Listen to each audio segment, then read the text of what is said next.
నమస్కారం city morning news కి స్వాగతం. ముందుగా ముఖ్యాంశాలు.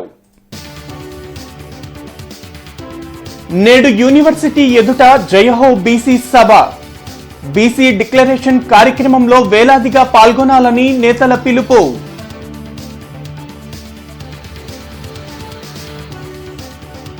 దుగ్గిరాల కోల్డ్ స్టోరేజ్ బాధితులను ప్రభుత్వం ఆదుకోవాలి. Janasena PAC chairman Nadendla Manohar demand. Collector కు వినతి పత్రం.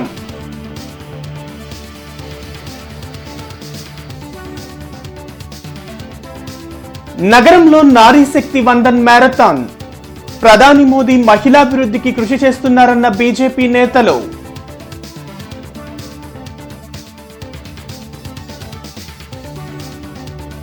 ఈ నెల 7న కాకాని రోడ్లో జరగాల్సిన ఇండియా కూటమి సభ వాయిదా. సిపిఐ జిల్లా కార్యదర్శి జంగాల అజయ్ కుమార్ వెల్లడి.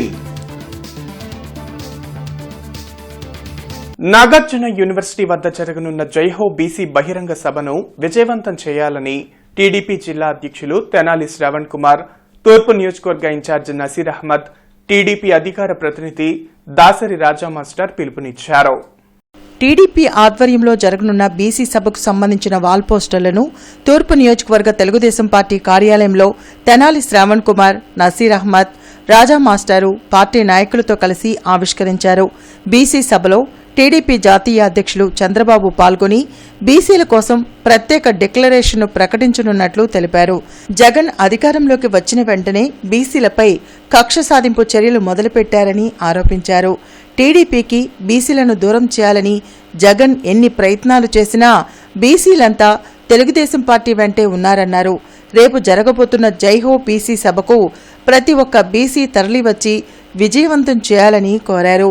కార్యక్రమంలో ఎర్రగొండపాలెం ఎమ్మెల్యే అభ్యర్థి ఇరిక్సన్ బాబు, దాసరి రాజా మాస్టారు, నగరాధ్యక్షులు డేగల ప్రభాకర్, కార్పొరేటర్ ఎల్లావుల అశోక్, జిల్లా బీసీసీఎల్ అధ్యక్షులు వేములకొండ శ్రీను తదితరులు పాల్గొన్నారు. మాకు రక్షణ లేకుండా పోయింది. బీసీలకి, ఎస్సీ ఎస్టీలకి ఒక చట్టం ఉంది, రక్షణ చట్టం. అలాంటి చట్టాన్ని మాకు కూడా చేయాలని బీసీ సంఘాల వారు చేసిన విజ్ఞప్తి మేరకు గౌరవనీయులు నారా లోకేష్ గారు సూపర్ 6లో ఒక ప్రకటన చేశారు. అది మహానాడు వేదికగా ఈ తీర్మానం కూడా చేయడం జరిగింది. రాబోయే రోజుల్లో తెలుగుదేశం పార్టీ, జనసేన పార్టీ అధికారంలోకి వస్తాయి కాబట్టి ఖచ్చితంగా బీసీ రక్షణ చట్టాన్ని తీసుకురావాలని ఈ ఉమ్మడి ప్రణాళికలో ఇది భాగంగా ఏర్పాటు చేయనున్నారు. దానితో పాటు బీసీల ఆర్థిక అభివృద్ధి కోసం, సామాజిక రక్షణ కోసం, విద్య కోసం, ఉపాధి కోసం, వైద్యం కోసం అనేక రకాలైన సంక్షేమ కార్యక్రమాలు మరియు ప్రత్యేక ప్రణాళికలు ఆవిష్కరించబోతా ఉన్నారు. కాబట్టి బీసీలకు ఈరోజు రక్షణ లేకుండా పోయింది. వారికి కూడా రక్షణ కల్పించేటువంటి క్రమంలో దేశంలో ఏ రాజకీయ పార్టీ చేయనటువంటి విధంగా బీసీల కోసం రక్షణ చట్టాన్ని తీసుకుని వచ్చి రేపు డిక్లరేషన్ని ప్రకటించేటువంటి శుభ సందర్భంలో రాష్ట్ర వ్యాప్తంగా ఉన్నటువంటి అన్ని నియోజకవర్గాల నుండి పెద్ద ఎత్తున బీసీలు ముందుకొచ్చి ఈ కార్యక్రమంలో భాగస్వాములు కావాలని చెప్పి పిలుపు ఇవ్వడం జరిగింది. అందులో భాగంగానే గుంటూరు తూర్పు నియోజకవర్గంలో ఉండి కూడా సామాన్య ప్రజలతో పాటు బీసీ వర్గాలకు సంబంధించినటువంటి కుల పెద్దలు కానివ్వండి, ప్రజలు కానివ్వండి, పుర ప్రముఖులు కానివ్వండి, అలాగే తెలుగుదేశం పార్టీ, జనసేన పార్టీలకు సంబంధించినటువంటి తూర్పు నియోజకవర్గ ఇన్ఛార్జ్ ఆధ్వర్యంలో, అట్లానే గుంటూరు పార్లమెంటు అధ్యక్షులు శ్రావణ్ కుమార్ గారు, అట్లానే పెద్దలందరూ దాసరి రాజా మాస్టర్ గారు, అట్లానే మరి పోతినేని శ్రీనివాసరావు గారు ఆధ్వర్యంలో జరుగుతున్నటువంటి ఈ కార్యక్రమం ప్రతి ఒక్కరు కూడా ఈ రోజున బీసీ సోదరులు రేపు జరగబోయే కార్యక్రమానికి పెద్ద ఎత్తున రావాలని చెప్పేసి కోరుకుంటూ, అట్లానే నారా చంద్రబాబు నాయుడు గారు ఏదైతే బీసీలకి రక్షణ చట్టం తీసుకొస్తున్నారో రేపు ఆ సమావేశానికి తరలించడం కోసం సోదరుడు నజీర్ అహ్మద్ గారి నాయకత్వంలో ఈరోజున ఈ సమావేశాన్ని ఏర్పాటు చేయడం జరిగింది. ఈ సమావేశం ద్వారా బీసీ సోదరులందరికీ కూడా మరొకమారు గుర్తు చేస్తూ ఉన్నాం. జగన్మోహన్ రెడ్డి గారు ముఖ్యమంత్రి అయిన నాటి నుంచి నేటి వరకు సుమారు 270 మందిని పుట్టన పెట్టుకున్నటువంటి అంశాన్ని మర్చిపోకూడదు బీసీ సోదరులు. అలాగే చంద్రబాబు నాయుడు గారు నూతనంగా ప్రవేశపెడుతున్నటువంటి బీసీలకు మేలు చేయబోతున్నటువంటి అంశాలను కూడా బాగా గుర్తుకు తెచ్చుకోవాలి. ముఖ్యంగా ఎస్సీ ఎస్టీలకు ఎట్లా అయితే రక్షణ చట్టం ఉందో అలాగే బీసీ సోదరులకు కూడా రక్షణ చట్టాన్ని ఏర్పాటు చేయబోతున్నటువంటి చంద్రబాబు నాయుడు గారి ఆలోచన విధానాన్ని ఖచ్చితంగా బీసీ సోదరులు అభినందించాల్సిందే. ఈ సమావేశానికి హాజరై ఆయనకి మద్దతు తెలియజేసినటువంటి పరిస్థితులు ఉన్నాయనేది గుర్తు చేస్తూ ఈ రోజున నారీ శక్తివంతన్ మ్యారథాన్ గుంటూరులో నిర్వహించారు. ఎన్టీఆర్ స్టేడియం నుంచి లార్జ్ సెంటర్లోని అంబేద్కర్ విగ్రహం వరకు చేపట్టిన 2K వాక్లో బీజేపీ నాయకులు పాల్గొన్నారు. మహిళలకు చట్టసభల్లో 33% రిజర్వేషన్ కల్పించడంతో పాటు వారు ఆర్థికంగా ఆరోగ్యపరంగా బలోపేతం అయ్యేందుకు అనేక పథకాలను ప్రధాని మోడీ ప్రవేశపెట్టారని బీజేపీ జిల్లా అధ్యక్షులు వనమ నరేంద్ర కుమార్, మహిళా మోర్చా జిల్లా అధ్యక్షురాలు నాగమల్లీశ్వరి తెలిపారు. భారతమాతను పూజించుకునే సంస్కృతి ఒక్క బీజేపీలోనే ఉందన్నారు. మహిళలకి 33% ఏవైతే చట్టసభలలో అవకాశాలు కల్పించారు, అట్లానే మరి ప్రధానమంత్రి ఆవాస్ యోజన కింద మరి మహిళలందరికీ కూడా ఇళ్ళు అనేది ఏర్పాటు చేశారు. దాంట్లో భాగంగా ఈ రోజున మరి ముస్లిం మైనారిటీ మహిళలు చూసుకున్నట్టయితే త్రిబుల్ తలాక్ అనే దానికి 82% మనకి రిజల్ట్ కూడా వచ్చి ఉన్నది. అన్నీ కూడా మనకి మహిళా పక్షపాతిగా మన నరేంద్ర మోడీ గారు మరి దేశమంతా కూడా ప్రజానాయకుడుగా, మహిళా నాయకుడుగా అందరికి కూడా పేరు పొంది ఉన్నారు. అలాంటి నాయకుడు విషయంలో ఈరోజు మహిళలందరూ ఇంకా ఇలాంటి అభివృద్ధి ఎన్నో చేయాలని, మహిళలు ఇంత ముందంజలో నడిపించాలని చెప్పేసి ఈ 2K వాక్ అనే కార్యక్రమం ఏర్పాటు చేశాము. ఇది సీఎం స్వనిధి కింద వీధి వ్యాపారులు ఏదైతే ఉన్నారో మహిళలు చిన్న చిన్న పూలు పళ్ళు కూరగాయలు అమ్ముకుంటుంటారో వారికి కూడా వడ్డీ లేని హామీ లేని రుణాన్ని అందించడం, అవి కనుక సక్రమంగా కడితే అప్ టు ₹1,00,000 దాకా కూడా వారికి అందించడం, ఇట్లా 140 రకాల పైన కార్యక్రమాలు నిర్వహిస్తున్నారు. మరి ఇక్కడితోనే ఆగలేదు. మరి ఈ యొక్క స్టూడెంట్స్కి కావాల్సిన ఉజ్వల భవిష్యత్తు కోసం ఈ యొక్క రాష్ట్రానికి 17 MBBS కాలేజీలు, అట్లానే పీజీ సీట్లని 30,000 నుంచి 70,000కి తీసుకెళ్ళడం, మహిళలకి మహిళా రిజర్వేషన్ పెట్టడం, ఈడబ్ల్యూఎస్ కింద పేదలకి కోటా ఇవ్వటం, ఇట్లా అనేక రకాల కార్యక్రమాలు నరేంద్ర మోడీ గారు మహిళలను ఉద్ధరించడం కోసం, మహిళల జీవన పరిణామాలు పెంచడం కోసం చేస్తున్నారు. ఈ సందర్భంగా దుగ్గిరాల కోల్డ్ స్టోరేజ్ బాధితులను రాష్ట్ర ప్రభుత్వం ఆదుకోవాలని Janasena PAC chairman Nadendla Manohar demand చేశారు. దుగ్గిరాల కోల్డ్ స్టోరేజ్ బాధితులను ఆదుకోవాలని కోరుతూ జిల్లా కలెక్టర్ కార్యాలయంలో జరిగిన స్పందన కార్యక్రమంలో నాదెండ్ల మనోహర్ జిల్లా కలెక్టర్ను కలిసి వినతి పత్రం అందజేశారు. దుగ్గిరాల కోల్డ్ స్టోరేజ్లో అగ్ని ప్రమాదం జరిగి 90,000 క్వింటాళ్ల పసుపు తగలబడిపోవడంతో రైతులు పూర్తిగా నష్టపోయారన్నారు. ప్రమాదంలో నష్టపోయిన 300 మంది రైతులు నష్టపరిహారం కోసం ప్రయత్నిస్తున్నారన్నారు. జిల్లా కలెక్టర్ దీనిపై సానుకూలంగా స్పందించారని తెలిపారు. ఆ రోజు ఉన్న ధర ప్రకారం పసుపు రైతులకు నష్టపరిహారం ఇవ్వాలన్నారు. సోషల్ ఆడిట్ జరిగిన తర్వాత కూడా రైతుల పేర్లు వెల్లడించకపోవడం సరికాదన్నారు. ప్రభుత్వం వెంటనే స్పందించి బాధితులకు నష్టపరిహారం ఇవ్వాలని డిమాండ్ చేశారు. అగ్ని ప్రమాదంలో 104,000 బస్తాలు కాలిపోయాయని, వారం 10 రోజుల్లో సమస్యను పరిష్కరించాలని డిమాండ్ చేశారు. సంవత్సరాల నుంచి పాపం రైతులు గిట్టుబాటు ధర లేక పసుపు సుమారు 90,000 క్వింటాళ్ళు ఆ గొడౌన్లో పెట్టుకున్న తరుణంలో అగ్ని ప్రమాదంలో పూర్తిగా నష్టపోయింది. ఆ రోజు నుంచి పాపం రైతులు అనేక సందర్భాల్లో స్థానికంగా ఉన్న సబ్ కలెక్టర్ గారికి, జాయింట్ కలెక్టర్ గారికి, అదేవిధంగా కలెక్టర్ గారిని కూడా కలిసి రైతుల్ని కాపాడే విధంగా వాళ్ళకి న్యాయం జరిగేటట్టు ఇన్సూరెన్స్ కంపెనీల దగ్గర ఎవరైతే ఈ యాజమాన్యం ఈ స్టాక్ని అంతా కూడా ఇన్షూర్ చేశారో తగిన విధంగా వాళ్ళకి న్యాయం జరగడానికి పాపం వాళ్ళు పోరాటం చేసుకుంటూనే వస్తూ ఉన్నారు. సుమారు 300 మంది రైతులు మా తెనాలి డెల్టా ప్రాంతంలో దుగ్గిరాల నియోజకవర్గం, మంగళగిరి నియోజకవర్గం, తెనాలి నియోజకవర్గం, అదేవిధంగా రేపల్లి నియోజకవర్గం, వేమూరు నియోజకవర్గం నుంచి కూడా చాలామంది ఈ గొడౌన్లో స్టాక్స్ పెట్టుకుని పాపం నష్టపోయారు. గత వారం రోజుల నుంచి మేము పర్యటిస్తున్నప్పుడు కూడా ఏ గ్రామానికి వెళ్ళినా కూడా ఒక ఆవేదనతోటి వాళ్ళు మానసికంగా ఆ ఒత్తిడి తట్టుకోలేక కుటుంబాలు చాలా భయంకరమైన పరిస్థితిలో ఉన్నప్పుడు తప్పకుండా కలెక్టర్ గారి దృష్టికి జనసేన పార్టీ, తెలుగుదేశం పార్టీ ఇరువురం కూడా తీసుకువెళ్ళి వాళ్ళకి న్యాయం చేసే విధంగా ఈరోజు ఒక నివేదిక, ఒక రిప్రజెంటేషన్ కలెక్టర్ గారికి ఇవ్వడం జరిగింది. కలెక్టర్ గారు చాలా సానుకూలంగా స్పందించారు. రేపటికల్లా రిపోర్ట్ తెప్పించుకుని సబ్ కలెక్టర్ దగ్గర నుంచి స్థానికంగా ఉన్న ఫైర్ ఆఫీసరు, సబ్ కలెక్టర్ గారు, అదేవిధంగా రెవెన్యూ అధికారులు ఇచ్చిన రిపోర్ట్ని బేస్ చేసుకుని 2 రోజుల్లోనే రాష్ట్ర ప్రభుత్వానికి ఆ రిపోర్టు పంపిస్తామని చెప్పారు. దానికి రైతులు కూడా వాళ్ళకున్న కొన్ని అనుమానాలు, ప్రశ్నలు ఇవన్నీ కూడా కలెక్టర్ గారి దగ్గర మాట్లాడారు. అంతవరకు ఈ మీటింగ్ బాగా సజావుగా జరిగింది. దీనిపైన ప్రభుత్వం ఇమీడియట్గా తక్షణ చర్యలు తీసుకోవాలి. దాదాపు 100 కోట్ల రూపాయల ఆస్తి ఉంటే కేవలం 40 కోట్ల రూపాయల వరకే వీళ్ళు ఇన్షూర్ చేశారనే ఒక భయం రైతుల్లో ఉంది. మంచినీటి సరఫరా లేకపోవడంతో తాము తీవ్ర ఇబ్బందులు పడుతున్నామని రత్నపురి కాలనీ వాసులు అన్నారు. రోడ్ల నిర్మాణం పేరుతో పైప్ లైన్లు తొలగించారని, రోడ్ నిర్మించకపోగా పైప్ లైన్లు పక్కన పడేశారని మండిపడుతున్నారు. మంచినీటి ట్యాంకర్లు అరకొరగా పంపడంతో గత 2 నెలలుగా నీటి సమస్య ఎదుర్కొంటున్నట్లు కాలనీ వాసులు తెలిపారు. ప్రజాప్రతినిధులు ఎన్నికల సమయంలో కనపడతారే తప్ప స్థానిక సమస్యలు పట్టించుకోవడం లేదని ధ్వజమెత్తారు. మార్జింగ్లో ఒక ట్యాంకీ పెడతారు, అక్కడే అంతా ఫైటింగ్. మేము వాళ్ళతో గెలవలేము. మాకు 2 అంటారు కానీ ట్యాంక్ ఆయన ఒక్కడే తెస్తున్నాడు. ఆ ట్యాంక్ ఆయన ఇష్టమైన వాళ్ళు పట్టి బిందెలు ఎత్తనాడు. ట్యాంక్ రోడ్డు పైప్ ఎత్తనాడు ఇళ్లలోకి. మరి మేమేం చెయ్యాలి? మాకు నీళ్ళు లేవు. మేము ఇళ్లలో మోటార్లు వేసుకొని పట్టుకునేటోళ్ళం. ఇప్పుడు మా పరిస్థితి ఏంటి? మరి ఇప్పుడు దాకా 2 నెలలు బట్టి ఎవరు పట్టించుకోలేదు. మరి మంచినీళ్ళకి పైపులు రావట్లేదు. ఉన్న బోరింగ్ బీకేశారు, పంపు బీకేశారు. నీళ్ళన్నా తీపియాలిగా మాకు. మరి ఇంకెక్కడ ఉండ ఇళ్ళలో ఏ సమస్య ఉందని అడిగేవాళ్ళు తెలుసు. ఏం చెప్పేది ఉంది? పంపులు రావట్లేదు, ఉండ బోరింగ్ తీసేశారు. అన్ని లైన్లు పనులు బాగానే చేస్తున్నారు. ఈ లైన్కి వచ్చేసరికి తిరుగుతున్నారు. ఇంకంతా మరి మేము ఎంత వ్యవస్థ పడేది, ఇబ్బంది పడేది మరి వాళ్ళకి తెలియదు కదా. వాళ్ళ అవసరమైనప్పుడే వస్తారు. ఇక్కడ సమస్య అంటే నీళ్ళు రావట్లేదండి 2 నెలలు బట్టి. ఒక్క ట్యాంక్ పంపిస్తారు, ఆ చివరకు పోయింది. ఆ చివరి నుంచి మోసుకోవాలంటే ఆడ మొత్తాము.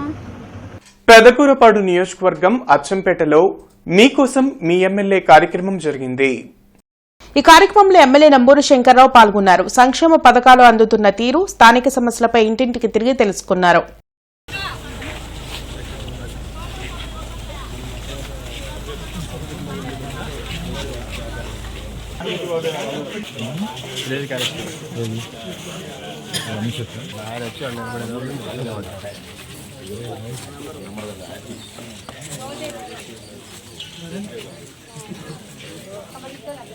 ఆంధ్రప్రదేశ్ ప్రైవేట్ స్కూల్స్ అసోసియేషన్ ఆధ్వర్యంలో ఆత్మీయ సమావేశం జరిగింది.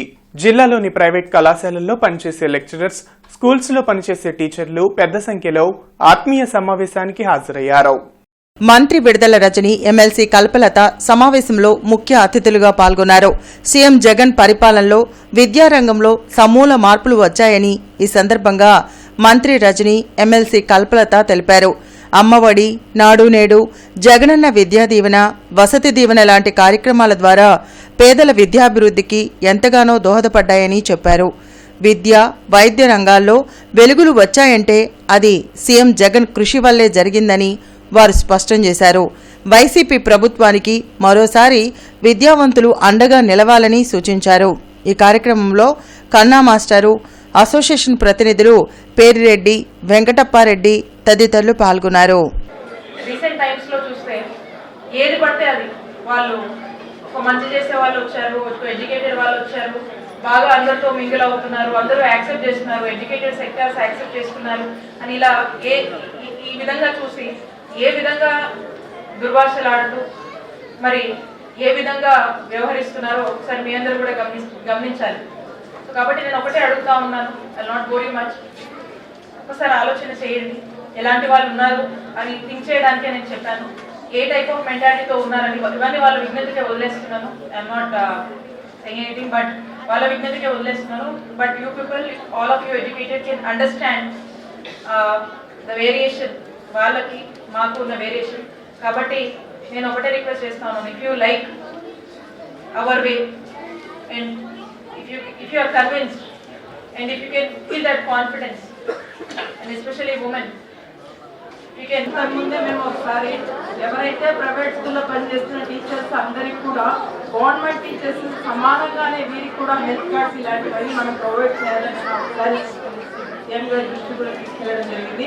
ఖచ్చితంగా వచ్చే రోజులలో మీకు మంచి జరుగుతుందని మీ అందరికీ కూడా తెలియజేస్తూ, అలాగే ఈరోజు మనం వెస్ట్ గుంటూరు నుంచి మన రజనీ గారిని గౌరవ ముఖ్యమంత్రి జగన్మోహన్ రెడ్డి గారు ఇక్కడ కంటెస్ట్ చేయమని చెప్పడం జరిగింది. ఎందుకంటే మేడంలో ఉన్న, ఎందుకంటే ఇప్పుడు నేను చాలా దగ్గరగా దాదాపుగా నేను 3 years నుంచి చూస్తున్నా. ఎందుకంటే నా ఎలక్షన్ నా క్యాంపెయిన్ అప్పుడు కూడా 50వ డివిజన్లో పలు అభివృద్ధి కార్యక్రమాలకు వైసీపీ తూర్పు నియోజకవర్గ సమన్వయకర్త నూరి ఫాతిమా, డిప్యూటీ మేయర్ డైమండ్ బాబు భూమి పూజ చేశారు. సుమారు 86 లక్షల వ్యయంతో సీసీ రోడ్లు, డ్రైన్లు నిర్మించనున్నారు. Ratnapuri colony, RO line, Sharada colony margin సెంటర్లో ఈ పనులు చేపట్టారు. ఓట్ల కోసం వైసీపీ ఎప్పుడూ ప్రాకులాడలేదని నూరి ఫాతిమా అన్నారు. తూర్పు నియోజకవర్గంలో వైసీపీ అధికారంలోకి వచ్చాక అనేక అభివృద్ధి పనులను చేసినట్లు వివరించారు. రానున్న ఎన్నికల్లో తిరిగి వైఎస్ జగన్ ను సీఎం చేసేందుకు ప్రజలు సిద్ధంగా ఉన్నారని చెప్పారు. అలాగే రత్నపురి కాలనీలో కూడా సీసీ రోడ్ వేయడం జరుగుతుంది.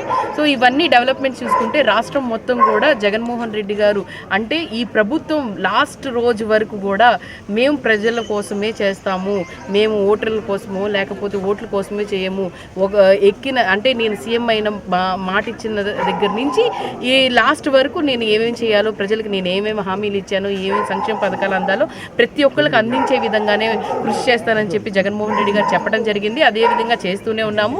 గుంటూరు తూర్పులో మీరు ఎక్కడ చూసుకున్నా కూడా నిరంతరం అధికారులు కానీ లేకపోతే ఎమ్మెల్యే గారు కానీ లేకపోతే కార్పొరేటర్లు కానీ ప్రతి ఒక్కళ్ళు కూడా ప్రజా సంక్షేమం కోసమే తిరుగుతూనే ఉన్నాము. ఇండియా కూటమి ఆధ్వర్యంలో మార్చి 7వ తేదీన పెదకాకాని రోడ్డులోని సులేమాన్ ఖాన్ గ్రౌండ్స్ లో జరగాల్సిన బహిరంగ సభ అనుకోని కారణాల వల్ల వాయిదా పడినట్లు సిపిఐ జిల్లా కార్యదర్శి జంగాల అజయ్ కుమార్ తెలిపారు. జిల్లా కలెక్టర్ కార్యాలయంలో ప్రతి సోమవారం నిర్వహించే స్పందన కార్యక్రమంలో బాధితులు పాల్గొని తమ సమస్యలపై వినతి పత్రాలు అందజేశారు. పాత గుంటూరుకు చెందిన బండారు నాగమల్లేశ్వరి 20వ వార్డు సచివాలయ కార్యాలయానికి తమ భవనాన్ని అద్దెకు ఇచ్చినట్లు చెప్పారు. గత 6 నెలల నుండి అద్దె చెల్లించకపోవడంతో పాటు వాటర్ ట్యాక్స్, కరెంటు బిల్లులను కూడా చెల్లించడం లేదని ఫిర్యాదులో పేర్కొన్నారు. అధికారులు స్పందించి చర్యలు తీసుకోవాలని డిమాండ్ చేశారు. చింతలపూడికి చెందిన శివాజీ పొలంలో సమగ్ర భూ సర్వే చేసిన అధికారులు సర్వే నెంబర్ తప్పుగా నమోదు చేసినట్లు తెలిపారు. దీనిపై అధికారులను ప్రశ్నించినా సమాధానం చెప్పడం లేదని వాపోయారు. జిల్లా కలెక్టర్ స్పందించి చర్యలు తీసుకోవాలని కోరారు. తురకపాలెంకు చెందిన తురక ఏడుకొండలు ఇంటిపై కరెంటు వైర్లు తక్కువ ఎత్తులో ఉండడం వల్ల ఇబ్బందులు ఎదుర్కొంటున్నామని అధికారులకు విన్నవించినా పట్టించుకోవడం లేదని వాపోయారు. సర్వే నెంబర్ 47/4లో కూడా మా నాన్న పేరు ఆన్లైన్లో ఎక్కువ ఉంది, పాస్బుక్ ఉంది. మరి దానికి వర్తించినటువంటి న్యాయం ROR యాక్టు మరి దీనికే వర్తించిందా? కావున ఇవన్నీ పరిష్కరించి న్యాయం చేయవలసిందిగా కోరుచున్నాను. అధికారులు ప్రలోభాలకు, లంచాలకు లోబడి ఇలా చేశారు. అద్దెలు ఇప్పుడు దాదాపు 6 నెలల నుంచి రావట్లేదండి. ఎంత 16,000 నెలకి వస్తాయి. అయితే ఈ కరెంటు బిల్లులు కూడా ఇప్పుడు దాకా 35,000 దాకా అయిపోయినాయి. అవి కూడా కట్టడం లేదు, బిల్లుల్లో వస్తూనే ఉంది. తర్వాత వాటర్ ట్యాక్స్ ఒకటి వాళ్ళే పే చేస్తామని అగ్రిమెంట్లో రాశారు. అంటే మేము వాడం కదా, మేము వేరే దాంట్లో ఉంటాము, వాళ్ళే వాడుతున్నారు కనుక వాళ్ళే పే చేస్తామని దానిలో అగ్రిమెంట్లో రాసింది. అయితే వచ్చినప్పటి నుంచి ఇప్పటికి వాటర్ ట్యాక్స్ ఇదిగో బిల్లు పెడుతున్నాం అని చెప్తూనే ఉన్నారు. కానీ ఇంత మటుకి కానీ ఎన్ని సంవత్సరం నుంచి పెట్టుకున్నా కానీ ఎవరు చేయట్లేదు మాకు. మేము అందుకనే కలెక్టర్ గారి కాడికి వచ్చాం. మా తీగలు తీసామని పెట్టుకున్నాం సార్. చెయ్యింతే పిల్లలకు తగులుతున్నాయి, బట్టలు ఆరటానికి తగులుతున్నాయి. అందుకని పెడితే సంవత్సరం అయింది పెట్టి, కాగితాలు పెట్టి ఎవరు చేయట్లా. అందుకని కలెక్టర్ గారికి వచ్చాను. తమ సమస్యలను పరిష్కరించాలని డిమాండ్ చేస్తూ యానిమేటర్లు ఆందోళనకు దిగారు. జిల్లా కలెక్టర్ కార్యాలయం వద్ద యానిమేటర్లు ధర్నా చేసిన నిరసన తెలిపారు. బీఓఏలకు 3 సంవత్సరాల కాల పరిమితి, 45 సంవత్సరాల వయో పరిమితి నిబంధనలు తొలగించాలని డిమాండ్ చేశారు. లోకోస్ యాప్ వర్క్ కోసం 5G మొబైల్స్ ను ప్రభుత్వమే ఇవ్వాలన్నారు. బీఓఏల మెర్జింగ్ ఆపడంతో పాటు 15 సంఘాలలోపు ఉన్న బీఓఏలకు వేతనాలు ఇవ్వాలన్నారు. బీఓఏలను కార్మికులుగా గుర్తించి కనీస వేతనం అమలు చేయాలన్నారు. రాజకీయ వేధింపులు ఆపడంతో పాటు 10 లక్షల రూపాయల ఇన్సూరెన్స్ సౌకర్యం కల్పించాలని డిమాండ్ చేశారు. వీళ్ళకి గౌరవ వేతనం కాదు, కనీస వేతనం కల్పించాలని, అట్లనే ఈ విఓఏలకి 3 సంవత్సరాల పరిమితి కాకుండా 62 సంవత్సరాలుగా కొనసాగించాలని చెప్పి, అట్లనే వీళ్ళల్లో వయసు పైబడి అనారోగ్యం బారిన పడిన వారికి వాళ్ళ కుటుంబంలో వారికి ఉద్యోగ అవకాశం కల్పించాలని చెప్పి ప్రభుత్వాన్ని హెచ్చరిక చేస్తున్నాం. అట్లనే గ్రామాల్లో ఉండే విఓఏలకు అక్కడ సర్పంచుల నుంచి, అధికారుల నుంచి అనేక రాజకీయ ఒత్తింపులు, వేధింపులు వస్తూ ఉన్నాయి. వీళ్ళని తక్షణమే మానుకోవాలని చెప్పి, వీళ్ళు మానుకోకపోతే వీళ్ళ పోరాటం భవిష్యత్తులో కొనసాగిస్తామని చెప్పి తెలియజేస్తూ సెలవు తీసుకుంటాం. నగరపాలక సంస్థ కౌన్సిల్ హాల్లో స్పందన కార్యక్రమం జరిగింది. కమిషనర్ కీర్తి చేకూరి పాల్గొని అధికారులకు సూచనలు చేశారు. ఈ సందర్భంగా తొలుత గత వారం స్పందనలో అందిన అర్జీల పరిష్కారంపై సమీక్షించి స్పందన అర్జీలను విభాగాధిపతే నేరుగా పరిశీలించి పరిష్కరించాలని, సిబ్బంది నిర్లక్ష్యంగా ఉంటే చర్యలకు సిఫార్సు చేయాలని ఆదేశించారు. ప్రతి సోమవారం ఎస్పీ కార్యాలయంలో జరిగే స్పందన కార్యక్రమంలో బాధితులు పాల్గొని తమ సమస్యల పరిష్కారం కోసం వినతి పత్రాలను అందజేశారు. మంగళగిరి మండలం నూతక్కికి చెందిన కనకరం అనే వృద్ధురాలిపై చిన్న బాబు అనే వ్యక్తులు దాడి చేసి తన 2 ఎకరాల పొలం పుస్తకాలు 50,000 రూపాయల నగదు దోచుకెళ్లినట్లు ఫిర్యాదులో పేర్కొన్నారు. దీనిపై స్థానిక పోలీసులకు ఫిర్యాదు చేసినా పట్టించుకోవడం లేదని వాపోయారు. జిల్లా ఎస్పీ స్పందించి చర్యలు తీసుకోవాలని కోరారు. సంగడగుంటకు చెందిన గౌసియా భర్త మరో మహిళతో వివాహేతర సంబంధం పెట్టుకుని వెళ్లిపోయారని, దీన్ని ప్రశ్నించినందుకు తనను చంపుతామని బెదిరింపులకు గురి చేస్తున్నారని ఫిర్యాదు చేశారు. జిల్లా ఎస్పీ స్పందించి చర్యలు తీసుకోవాలని కోరారు. 2 ఎకరాల బొక్కులు, 4 బొక్కులు, ఒక ఎకరానికి 2 బొక్కులు. ఆ రోజుల్లో 40 ఏళ్ళ నాడు. ఇప్పుడైతే వాటా ఎత్తున్నారు. 2 బొక్కులు 4 బొక్కులు 50,000 డబ్బులు లాక్కు నీకు వెళ్ళిపోయారయ్యా. తెల్లారేమ్మా ఆయన చచ్చిపోయాడు. తెల్లారేమ్మా ఆయన చచ్చిపోతే నేను బయటికి రాలేని పరిస్థితి. 3వ నెల వచ్చిన తర్వాత నేను మంగళగిరి రోడల్ పోలీస్ స్టేషన్ నుండి మేము చూడము ఈ టౌన్ పోలీస్ స్టేషన్కి పంపించారు. వారు అసలు ఆ వారం రోజులు డబ్బులు ఖర్చు పెట్టి 60 రూపాయలు నూతకి మంగళగిరికి నేను ఎట్టా కూడా తిప్పులు పడి వెళ్ళాడు. నా డబ్బులు బొక్కులు ఇప్పియాలయ్యా. ఆ చిన్న బాబు ఏమన్నా చెప్తే ఆమెకి నేను డబ్బులు కట్టి వెళ్ళిపోతున్నాను మీ ఆయనకు తీసుకొని అంటుంది. స్టేషన్లో పోలీసుల వాళ్ళకి డబ్బులు కట్టి తీసుకెళ్ళిపోతున్నా అని అంటుంది. నా దగ్గర వస్తే చంపేస్తాను మీ ఆయనకి అంటుంది. కనబడకపోతే మీ ఆయనకి చంపిస్తాను, మీ ఇంటికి వస్తే మీ ఆయన నీకు నీ పిల్లలకి చంపేస్తాను అంటుంది ఆమె. ఎలా బతకాలా నేను? ఎక్కడ న్యాయం అవ్వట్లేదు నాకు. అక్కడే ఉంటున్నారు సార్. అసలు చెప్తే నేను అక్కడే ఉంటాను, అదే నాకు పెళ్ళాం. ఎన్నిసారి చేశాను, ఎన్నిసారి చేస్తే కూడా న్యాయం జరగలేదు నాకు. ఒక వీధి రౌడీలు అంటే అరాచక మూకలు అంటే బీసీలని రాజకీయంగా ఒడ్డర్లను ఎదగనికుండా చేయడం కోసం ఆ దాచేపల్లి గురజాల ఏరియాలో అతని అక్రమాలకు ఏడా ఒడ్డర్లు అడ్డు వస్తారని చెప్పి ఒడ్డర్లను భయభ్రాంతులు గురి చేస్తే ఇంకా 2వసారి ఎవరు కూడా వాళ్ళకి అడ్డు అదుపు లేకుండా మా ఒడ్డర్లు చెందాల్సిన క్వారీల్ని అక్రమంగా తవ్వుకొని కోట్ల రూపాయలు సంపాదించుకోవచ్చు, ఒడ్డర్లని గురజాల గాని మాచర్ల ప్రాంతాల్లో ఎదగకుండా చేయవచ్చని ఒక దుర్మార్గమైన ఆలోచనతో ఆ ఫోన్ మాట్లాడినట్టు అర్థమవుతా ఉంది. ఎంతకంటే దాచేపల్లి నువ్వు గాని మీ రేవతి గాని వస్తే ముక్కలు నరుగుతావు నా కొడక అనే పదాలు వాడి మమ్మల్ని భయభ్రాంతులకు గురి చేసి వాళ్ళ అరాచక పాలనకి వాళ్ళ అరాచక మొత్తానికి ఒక నిదర్శనంగా మాట్లాడారు.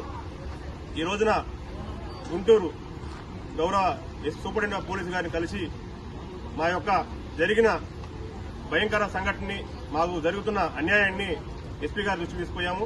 ఎస్పీ గారు కూడా సానుకూలంగా స్పందించి ఖచ్చితంగా న్యాయబద్దంగా వాళ్ళని శిక్షిస్తామని చెప్పి మాట ఇవ్వడం జరిగింది. కుల వివక్షకు పాల్పడుతున్న వీఆర్ఓపై చర్యలు తీసుకోవాలని డిమాండ్ చేస్తూ దళిత సంఘాల నాయకులు ఆందోళనకు దిగారు.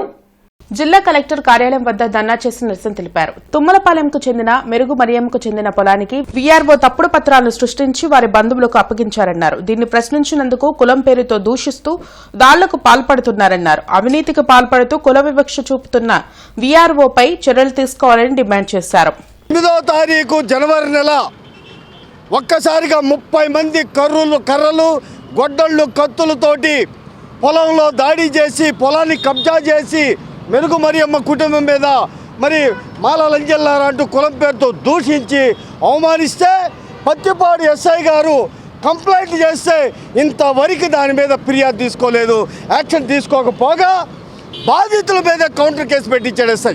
ఇదంతా కూడా కేవలం అతిపెద్ద అవినీతి తిమింగళం కె శ్రీధరబాబు వల్లే వాళ్ళ ప్రోద్బలంతో ఇదంతా జరుగుతూ ఉంది.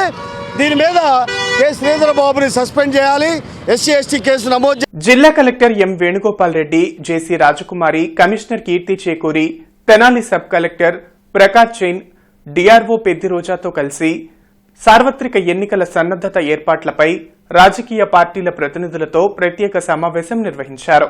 ఈ సందర్భంగా జిల్లా కలెక్టర్ మాట్లాడుతూ జిల్లాలో ఆక్సిలరీ పోలింగ్ కేంద్రాల ఏర్పాటు, శిథిలమైన వసతులు లేని భవనాల్లో ఉన్న పోలింగ్ కేంద్రాల్లో మార్పులకు ఎన్నికల సంఘం నిర్దేశించిన మార్గదర్శకాల ప్రకారం ప్రతిపాదనలు సిద్ధం చేయడం జరిగిందని తెలిపారు. రాజకీయ పార్టీల ప్రతినిధులతో పోలింగ్ కేంద్రాల చిరునామా, పేరు మార్పులపై కమిషనర్ కీర్తి ప్రత్యేక సమావేశం నిర్వహించారు. ఈ సందర్భంగా తూర్పు నియోజకవర్గ ఈఆర్ఓ కీర్తి చేకూరి మాట్లాడుతూ తూర్పు పశ్చిమ నియోజకవర్గాల్లో సాధారణ ఎన్నికలకు సంబంధించి కొన్ని పోలింగ్ కేంద్రాల చిరునామా మార్పులు, పేరు మార్పులను రాజకీయ పార్టీల నాయకులు గమనించాలని జిల్లా ఎన్నికల అధికారి ఆమోదం అనంతరం ప్రకటిస్తామని తెలిపారు. సిటీ న్యూస్ సమాప్తం. నమస్కారం.